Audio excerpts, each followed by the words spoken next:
Perkenalkan, nama saya Rabiatul Adawiyah dengan NPM 2230109144. Di video kali ini, saya akan membawakan sebuah ringkasan atau resume dari salah satu buku yang sangat menarik, yaitu buku berjudul Manajemen Pelayanan Publik yang ditulis oleh Bapak Hayat SAP MSI. Di video ini, saya membuat untuk memenuhi nilai ujian akhir semester pada mata kuliah Manajemen Pelayanan Publik. Buku yang akan saya bahas kali ini terdiri dari 6 bab yang masing-masing membahas aspek penting dalam pengelolaan dan peningkatan kualitas pelayanan publik. Nah, saya akan membahas isi buku ini secara bertahap, dimulai dari bab 1 hingga bab 6. Setiap bab akan saya rangkum secara singkat namun padat agar teman-teman bisa memahami inti dari masing-masing bagian tanpa kehilangan esensi utamanya. Nah, tujuan dari video ini adalah untuk membagikan intisari dari buku ini sehingga teman-teman bisa mendapatkan gambaran umum serta poin-poin penting tanpa harus membaca keseluruhan buku ini. Yuk langsung ditonton sampai selesai. Oke, dimulai dari bab 1 yaitu pendahuluan. Nah, pelayanan publik adalah bagian penting dari penyelenggaraan pemerintahan karena mencerminkan kinerja pemerintah di mata masyarakat. Pemerintah dianggap berhasil jika memberikan pelayanan yang baik, cepat, mudah, murah, dan sesuai kebutuhan masyarakat. Untuk mewujudkan itu, dibutuhkan aparatur yang kompeten dan profesional sesuai dengan standar yang diatur dalam undang-undang. Namun, masih banyak tantangan seperti lemahnya budaya kerja, pengaruh politik, nepotisme, dan perlakuan yang tidak adil dalam pelayanan. Karena itu, penting bagi aparatur untuk mengubah pola pikir, bekerja dengan integritas, dan benar-benar menjadi pelayan masyarakat. Pelayanan publik yang berkualitas adalah kunci untuk membangun kepercayaan dan mewujudkan pemerintah yang baik. Setiap organisasi membutuhkan manajemen sebagai penggerak untuk mencapai tujuan. Manajemen terdiri dari perencanaan, pelaksanaan, dan evaluasi serta dijalankan oleh pemimpin dan sumber daya manusia yang kompeten. Dalam organisasi publik, manajemen harus berorientasi pada pelayanan masyarakat yang efektif, efisien, dan berkualitas. Manajemen publik mengatur seluruh komponen organisasi seperti kepemimpinan, struktur, aturan, dan pembagian kerja agar selaras dalam mencapai tujuan. Ciri birokrasi ideal mencakup hierarki, aturan formal, objektivitas, prestasi kerja, dan rasionalitas. Pelayanan publik merupakan bagian yang tidak terpisahkan dari organisasi pemerintah. Pelayanan yang baik harus mudah, murah, cepat, bermanfaat, serta didukung regulasi, fasilitas, dan aparatur yang profesional. Selain itu, partisipasi masyarakat dan budaya kerja yang melayani juga penting untuk mencapai pelayanan yang memuaskan dan akuntabel. Oke, lanjut pada bab 2, yaitu pelayanan publik menurut Undang-Undang Nomor 25 Tahun 2009 adalah kegiatan untuk memenuhi kebutuhan masyarakat atas barang, jasa, dan pelayanan administratif yang disediakan oleh negara. Pelayanan publik juga bermakna sebagai bentuk kepercayaan masyarakat terhadap pemerintah, sehingga harus dilaksanakan secara profesional, bertanggung jawab, dan akuntabel. Pelayanan publik bertujuan memberikan kepuasan dan kemanfaatan bagi masyarakat. Pelayanan yang baik harus sesuai peraturan, berorientasi pada kepentingan publik, dan dilakukan oleh aparatur yang kompeten. Kualitas pelayanan sangat bergantung pada kualitas sumber daya manusia. Karena itu, aparatur adalah ujung tombak dalam mewujudkan pelayanan yang optimal dan berkualitas. Dalam Undang-Undang Nomor 25 Tahun 2009 menjadi dasar hukum bagi negara untuk memberikan pelayanan publik yang optimal, akuntabel, dan berkualitas. Pelayanan publik mencakup 3 aspek utama: barang publik, jasa publik, dan pelayanan administratif yang harus diberikan sesuai aturan untuk memenuhi kebutuhan masyarakat. Pelayanan yang baik tidak hanya dilihat dari kecepatan dan kemudahan, tetapi juga dari etika, sikap, dan profesionalitas aparatur. Kepercayaan dan kepuasan masyarakat bergantung pada bagaimana mereka dilayani. Ruang lingkup pelayanan meliputi sektor pendidikan, kesehatan, energi, komunikasi, hingga jaminan sosial. Untuk mewujudkan pelayanan yang prima, pemerintah harus memperhatikan berbagai faktor seperti kepemimpinan, budaya organisasi, SOP, sarana prasarana, teknologi, dan SDM. Tujuan akhirnya adalah mewujudkan pemerintahan yang baik atau good governance dan meningkatkan kepercayaan masyarakat terhadap negara. Pelayanan publik yang baik ditentukan oleh profesionalisme birokrasi dan kompetensi aparatur yang berdaya saing. Kualitas SDM berdampak langsung pada mutu layanan. Dalam Undang-Undang Nomor 25 Tahun 2009 menegaskan bahwa pelayanan publik harus memberi kepastian hukum atas hak dan kewajiban masyarakat serta dilakukan dengan prinsip cepat, mudah, murah, tepat waktu, dan berkualitas. Pelayanan yang ideal menuntut kesadaran bersama, baik dari aparatur maupun masyarakat, untuk menaati aturan dan prosedur yang berlaku. Pelayanan publik juga harus memenuhi asas-asas seperti kepentingan umum, kesetaraan, keprofesionalan, akuntabilitas, transparansi, serta memberikan perlakuan khusus bagi kelompok rentan. Pelayanan publik bertujuan melayani masyarakat secara profesional sesuai kebutuhan administrasi barang dan jasa publik dengan kepuasan masyarakat sebagai indikator utama. Undang-Undang Nomor 25 Tahun 2009 menegaskan bahwa pelayanan publik harus memberikan kepastian hukum, perlindungan, dan memenuhi hak serta kewajiban masyarakat dan aparatur. Namun pelaksanaannya masih menghadapi 4 kendala utama, yaitu yang pertama, politik, yaitu intervensi dan koalisi politik mempengaruhi stabilitas pelayanan. Kedua, teknologi, yaitu masih rendahnya pemanfaatan teknologi membuat layanan tidak efisien. Yang ketiga, rekrutmen, yaitu ASN belum sepenuhnya diseleksi secara objektif, masih ada KKN dan ketidaksesuaian kompetensi. Yang keempat, reward dan punishment, yaitu kurangnya penghargaan bagi aparatur berprestasi, melemahnya motivasi kerja. Nah, kunci keberhasilan pelayanan publik terletak pada kompetensi, sikap, dan etika aparatur, serta cara pelayanan itu memberikan. Pelayanan yang baik tidak hanya soal hasil, tapi juga bagaimana proses dijalankan dengan tulus dan bertanggung jawab. Nah, masuk pada poin bab 3, yaitu pelayanan publik adalah kewajiban aparatur kepada masyarakat yang dinilai dari kualitas pelayanan yang diberikan. Kinerja aparatur berperan dalam menciptakan pelayanan publik, karena kinerja mencerminkan tanggung jawab, kompetensi, dan profesionalisme. Kinerja yang baik lahir dari pelaksanaan tugas sesuai kemampuan, etika, dan aturan yang berlaku. Penilaian kinerja mencakup hasil kerja, cara kerja, legalitas, serta moral dan etika aparatur. Keberhasilan pelayanan publik sangat dipengaruhi oleh kualitas kinerja yang dijalankan secara berkesinambungan, bertanggung jawab, dan berorientasi pada kepuasan masyarakat. Pelayanan publik adalah tanggung jawab aparatur untuk membantu masyarakat serta profesional sesuai ruang lingkup yang diatur dalam undang-undang. Pelayanan yang baik membantu kerjasama antara masyarakat dan pemerintah menuju tata kelola pemerintahan yang baik. Kinerja pelayanan publik didasarkan pada transparansi, akuntabilitas, dan profesionalisme. Deskripsi jabatan menjadi dasar penting dalam menentukan tugas, gaji, seleksi, pelatihan, serta penilaian kinerja pegawai. Dengan deskripsi yang jelas, pegawai dapat bekerja sesuai peran, meningkatkan kompetensi, dan menghasilkan pelayanan yang optimal. Kemudian, kualitas pelayanan publik mencerminkan kinerja aparatur yang profesional, bertanggung jawab, dan kompeten.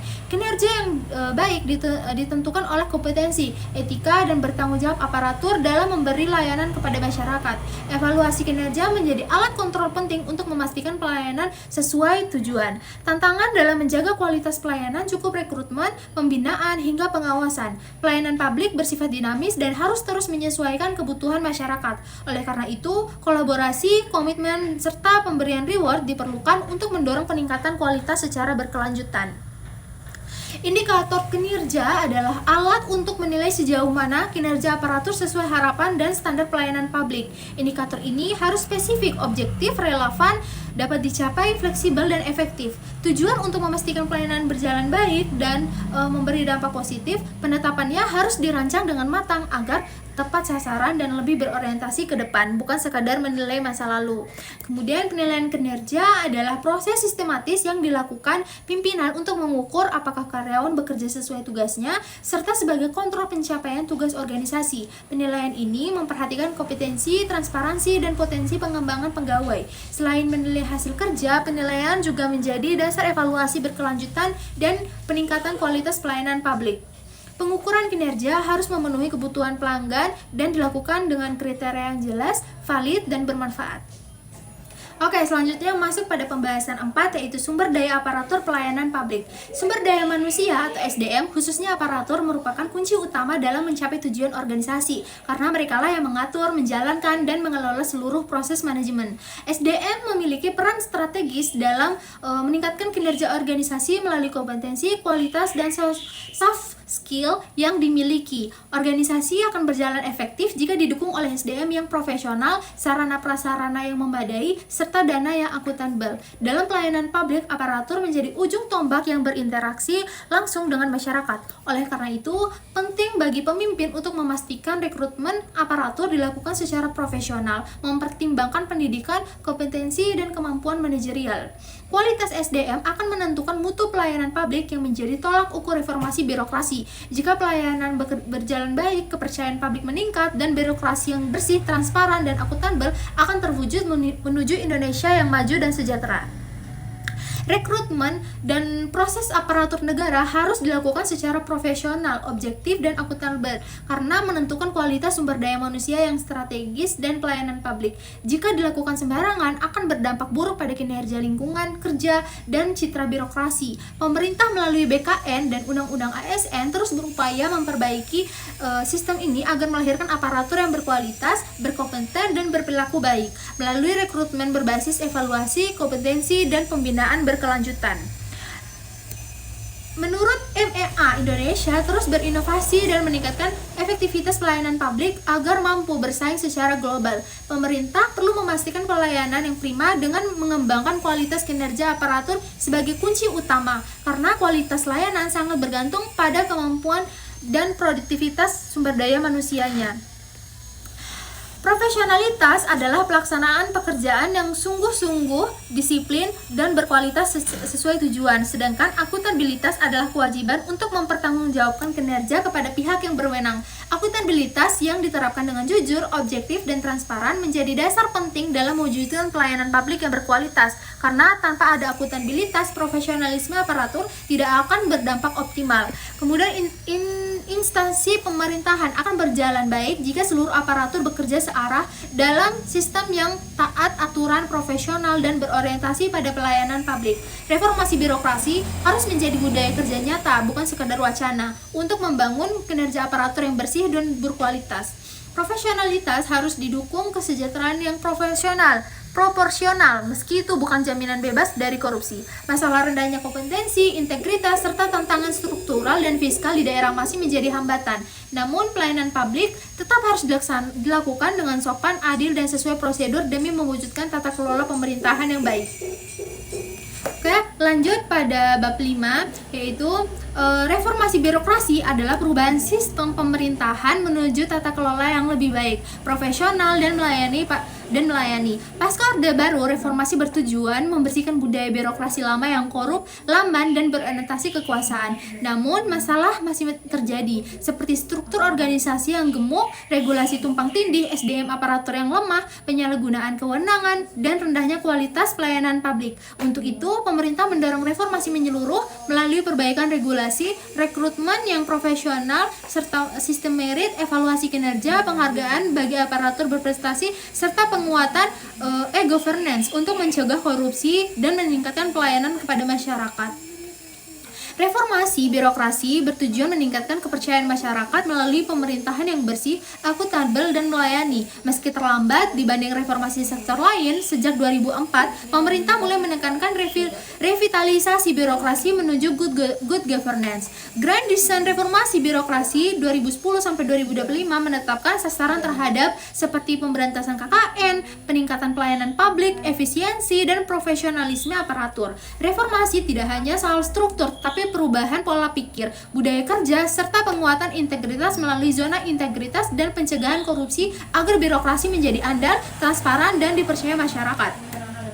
Reformasi birokrasi di seluruh tingkat pemerintahan memberi peluang besar untuk meningkatkan kualitas aparatur yang profesional dan kompeten. Meski sudah menunjukkan kemajuan, tantangan tetap ada, terutama di daerah dengan dinamika yang beragam. Reformasi tidak hanya menata struktur, tapi juga harus mengubah pola pikir birokrasi menjadi bersih, efisien, modern, dan berorientasi pada pelayanan publik. Birokrasi harus adaptif, berbasis teknologi, bebas KKN, dan mampu berinovasi agar kepercayaan masyarakat pulih dan pelayanan publik semakin berkualitas.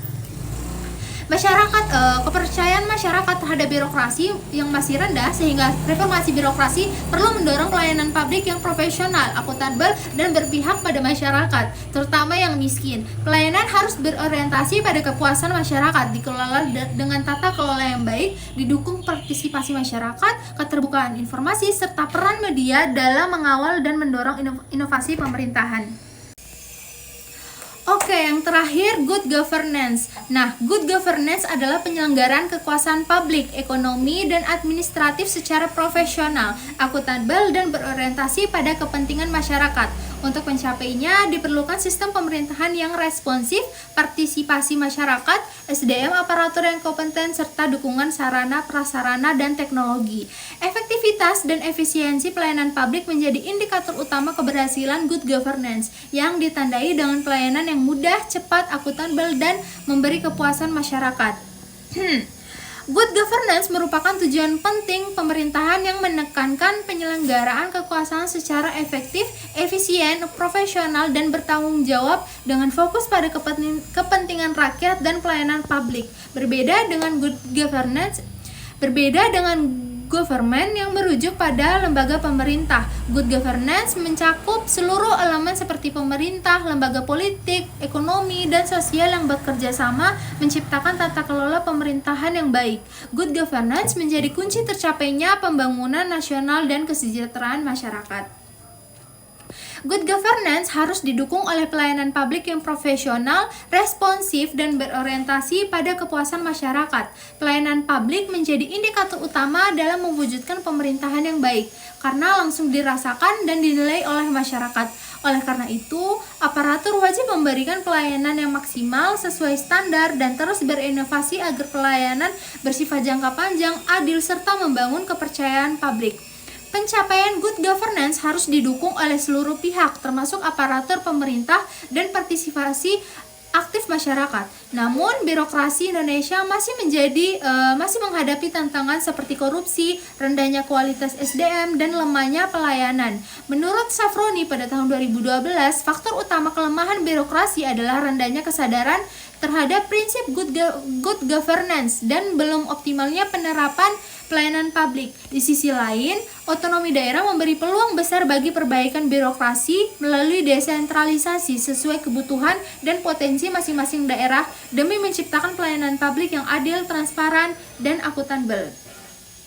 Tatanan pemerintahan yang baik ditandai dengan pelayanan publik yang memuaskan, bebas dari KKN, pengelolaan profesional, dan berpihak pada kepentingan masyarakat. Untuk mencapai good governance diperlukan manajemen instansi yang baik, SDM yang kompeten, sarana memadai, dan kepemimpinan visioner. Dalam Undang-Undang Nomor 34 Tahun 2004 menetapkan asas-asas utama penyelenggaraan pemerintahan, yaitu kepastian hukum, tertib penyelenggaraan, dan kepentingan umum, yang menegaskan bahwa aparatur adalah pelayan masyarakat, bukan untuk dilayani.